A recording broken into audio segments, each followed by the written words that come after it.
नमस्कार दोस्तों, एक बार फिर से आपका स्वागत है अपने चैनल स्टडी पॉइंट मौर्या में। दोस्तों, जैसा आप हेडिंग को देख करके अंदाजा लगा चुके हैं, आज जो मैं आपको टॉपिक समझाने जा रहा हूं उसका नाम है राष्ट्रीय आय। दोस्तों, राष्ट्रीय आय को इंग्लिश में नेशनल इनकम कहता है। और दोस्तों, नेशनल इनकम क्या होता है?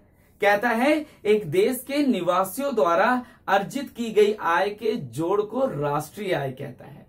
क्लियर? तो आज की इस वीडियो में हम समझेंगे राष्ट्रीय आय क्या होती है, घरेलू आय क्या होती है, सकल घरेलू उत्पाद क्या होता है। दोस्तों, सकल घरेलू उत्पाद को जीडीपी कहता है। आपने टेलीविजन में देखा होगा और सुना होगा, समाचार पत्रों में भी लिखा हुआ देखा होगा दोस्तों कि हमारे देश की जीडीपी इतनी घट गई, इतनी बढ़ गई, ये सब आपने देखा होगा।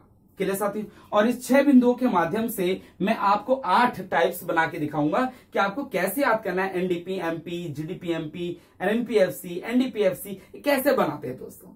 ठीक है साथियों, तो मैं उम्मीद करूंगा कि आप लोग ये ध्यानपूर्वक इस वीडियो को देखेंगे। ठीक है साथियों, तो चलते स्टार्ट करते हैं। राष्ट्रीय राष्ट्रीय कहता है कि यह एक देश के निवासियों द्वारा सृजित आय का कुल जोड़ है।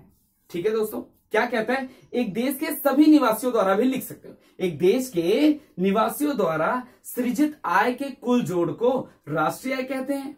जैसे एग्जांपल बताता हूं दोस्तों, जैसे मैं कहीं जॉब करता हूं, वहां से भी मुझे इनकम प्राप्त होगी।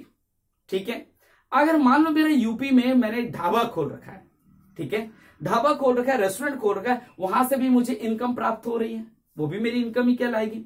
अगर मैंने मकान को किराए पे दे रखा है, तो वो भी जो इनकम मिलेगा, जो भी वो किराया मिलेगा, वो भी मेरी आय कहलाएगी। तो उसी प्रकार दोस्तों, भारत में जितने भी नागरिक हैं, यह कहता है कि एक देश के निवासियों द्वारा, मतलब कि सभी निवासियों द्वारा सृजित आय का कुल जोड़, कि इस लोगों ने कहां कहां से कितना पैसा इकट्ठा किया है, कितना इनकम जनरेट किया है, वही आपका राष्ट्रीय आय कहता है। और एक बात और याद रखना दोस्तों, यहां पे इसमें विदेशों से प्राप्त शुद्ध साधन आय भी शामिल होगा। दोस्तों, विदेशों से प्राप्त शुद्ध साधन आय, इसको बोलते हैं इंग्लिश में net factor income from abroad, NFIA।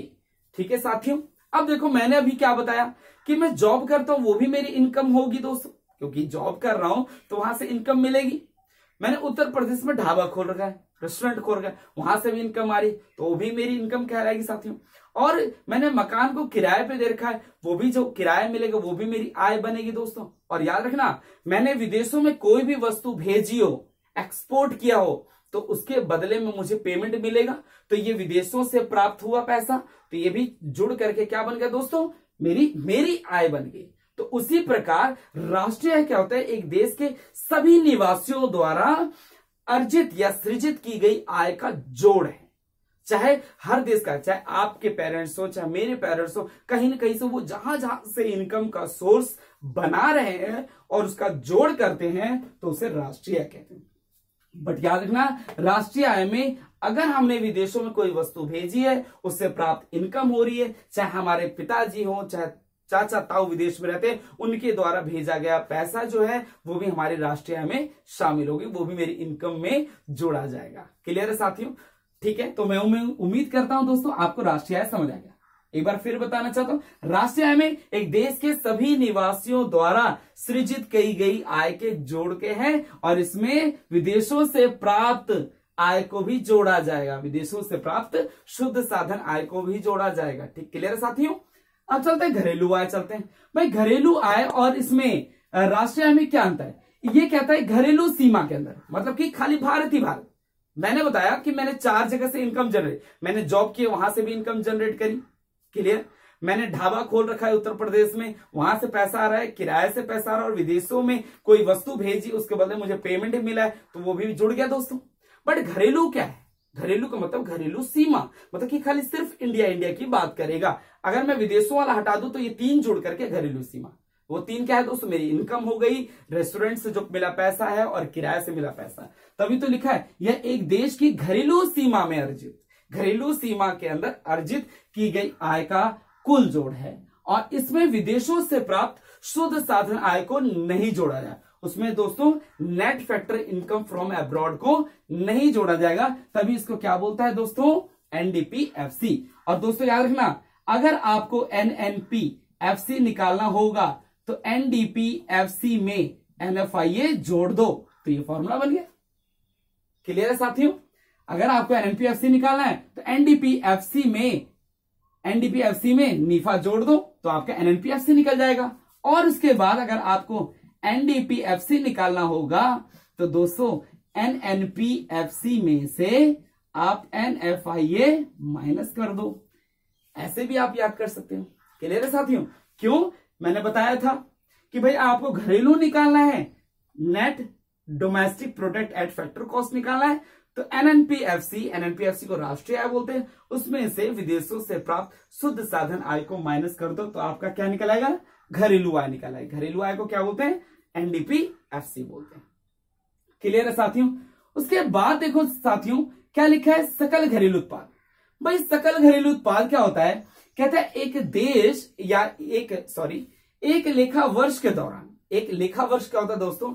अपने भारत में 1 अप्रैल से 31 मार्च सभी जो सरकारी जो कार्यकाल है दोस्तों, जो मैक्सिमम चाहे स्कूल में चलते हो, 1 अप्रैल से 31 मार्च, तो 1 अप्रैल से 31 मार्च को क्या बोल जाता है? एक लेखा वर्ष बोलो, एक वित्तीय वर्ष बोलो, फाइनेंशियल ईयर बोलो दोस्तों। तो उसको क्या कहता है? एक लेखा वर्ष। एक लेखा वर्ष मतलब 1 अप्रैल से लेके 31 मार्च को क्या कहता है दोस्तों? लेखा वर्ष। तो कहता है एक लेखा वर्ष के दौरान एक देश की घरेलू सीमा के अंदर उत्पादित की गई अंतिम वस्तुओं तथा सेवाओं के मूल्य से है। दोस्तों क्या कहता है? एक लेखा वर्ष के दौरान एक देश में ही उत्पादित, एक देश में उत्पादित हुआ, चाहे गेहूं हुआ है, चावल हुआ है, चाहे मार्कर बनाया गया हो, चाहे पंखे बनाए, कोई भी चीज हो दोस्तों जो अंतिम है। अंतिम वस्तु याद रखना, मैंने आपको बताया था कि अंतिम वस्तुएं क्या होती हैं? जो अपनी बाउंड्री लाइन को पार कर चुकी और उसमें कोई मूल्य लगाना बाकी नहीं है, तो उसको क्या कहते हैं दोस्तों? अंतिम वस्तुएं। और मध्यवर्ती वस्तुएं क्या होती है दोस्तों? जो अपनी बाउंड्री लाइन के अंदर है। मैंने बताया था ना अपनी एक पिछली वीडियो अगर आप देखेंगे तो अंतिम और मध्यवर्ती वस्तुओं में मैंने अंतर समझाया। तो यहां किसकी बात करता है? जीडीपी में अंतिम वस्तुओं की बात करता है, जिसको फाइनली यूजर्स तैयार हो उसको यूज करने के लिए। ठीक है, अंतिम प्रयोगकर्ता उसके प्रयोग के लिए तैयार हो तो उसको अंतिम वस्तु बोलते हैं। ठीक है, तो जीडीपी क्या होती है? कहता है एक लेखा वर्ष के दौरान मतलब 1 अप्रैल से 31 मार्च, एक लेखा वर्ष के दौरान एक देश की घरेलू सीमा मतलब कि भारत, एक देश की घरेलू सीमा के अंदर उत्पादित की गई अंतिम वस्तुओं और सेवाओं का मूल्य, कि भाई हमने कितने लाख रुपए का, कितने करोड़ रुपए का वस्तुओं का उत्पादन किया, वो हमारे देश की जीडीपी कहलाएगी। कहते हैं ना हमारे देश की जीडीपी घट गई। भाई इस समय दोस्तों अगर कोई बड़ी महामारी चलती है जैसा आप जानते हैं, तो क्या हमारे देश की जीडीपी बढ़ेगी या घटेगी? घटेगी, क्योंकि सारा उत्पादन ठप हो गया है ना साथियों। तो दोस्तों तो मैं उम्मीद करूंगा कि आपने जीडीपी भी समझा। जीडीपी क्या है? एक लेखा वर्ष के दौरान मतलब एक फाइनेंशियल ईयर में एक देश में उत्पादित वस्तुओं तथा सेवाओं के मूल्य से है। किसका दोस्तों? अंतिम वस्तु, जो बनकर के तैयार, जो अभी नहीं बनी मध्यवर्ती वस्तु, उनका नहीं रिकॉर्ड कर रहा है। किसकी बात कर रहा है? अंतिम वस्तुएं किसमें दोस्तों? सकल घरेलू उत्पाद में। किसकी बात करता है दोस्तों? अंतिम वस्तुओं तथा सेवाओं के मूल्य से है। क्लियर दोस्तों? जो अपनी घरेलू सीमा के अंदर उत्पादित की जाती है। क्लियर है साथियों? अब चलते आगे। आगे क्या कहता है दोस्तों हमारा? आगे कहता है कि भाई ये जो हमारा नेट है, ग्रॉस है ना दोस्तों। अब देखो जो एन है, मैं यहां पे एक चीज लिख देता हूं, ध्यान सुना। एनएनपी लिख देता हूं। मान लो पहला जो एन होगा इससे नेट होगा, दूसरा जो एन होगा उससे नेशनल होगा। क्लियर साथियों? पी से तो प्रोडक्ट होता है, उत्पाद होता है। क्लियर? अब देखो दूसरा जी डी पी लिख देता हूं मैं। तो दोस्तों ये जो जी है उस जी से क्या बनेगा? ग्रॉस। डी से बनेगा डोमेस्टिक, पी से प्रोडक्ट बनेगा। याद रखना जो पहला है, मान लो इधर मैंने लिख दिया एन डीपी लिख दिया। क्लियर? तो इस जो पहला जो एन है उसका अर्थ नेशनल नहीं होगा। जो याद रखना दोस्तों, मैं एक चीज और लिख देता हूं यहां पे लिख देता हूं मैं जी एन पी। हो गया? अब देखो दोस्तों सारे एक जैसे नहीं है। एनएनपी, जीडीपी, एनडीपी और जीएनपी, ये हो गया। अब देखो दोस्तों पहला जो एन होगा, इधर देखो पहला एन होगा और इधर पहला एन है, तो इनका जो पहला एन होगा वो होगा नेट। क्या होगा? नेट होगा। और जो इनका दूसरा जो एन होगा वो होगा नेशनल। इधर भी देखो दूसरा एन है तो उसको नेशनल कहेंगे।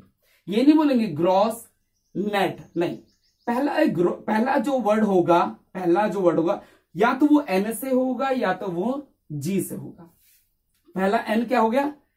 Net, net, gross, gross. अब चलते हैं दूसरा जो है वो या तो नेशनल होगा या तो डोमेस्टिक होगा। एन क्या है दोस्तों? नेशनल, डोमेस्टिक, डोमेस्टिक, नेशनल, और पी से प्रोडक्ट, सबका सेम है। क्लियर साथियों?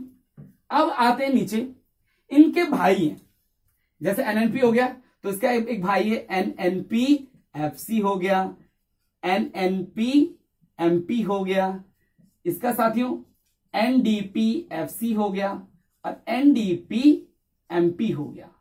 क्लियर? ऐसे सबके होंगे दोस्तों। जैसे ये 8 हो जाएंगे ना, क्योंकि 1 2 3 4 बनाए थे, अब इनके 2 हैं और एफसी और एमपी जुड़ रहा है। ठीक है दोस्तों, इसका क्या है? G N P F C, G N P M P. इसका क्या है दोस्तों? G D P F C और G D P M P. अब कितने हो गए दोस्तों? 8 हो गए। अब मैं देखो जरा, मान लो मैं इसकी बात करता हूं। अब इसका कैसे स्टार्ट होगा? एन से पहला जो एन होगा वो नेशनल नहीं होगा, एन से नेट। नेट को दोस्तों शुद्ध बोलते हैं हिंदी में, और दूसरा नाम क्या है? नेवल। शुद्ध का दूसरा नाम क्या है? नेवल। क्या बोलते हैं? एनडीपीएफसी। इसको हिंदी में कैसे बोलेंगे?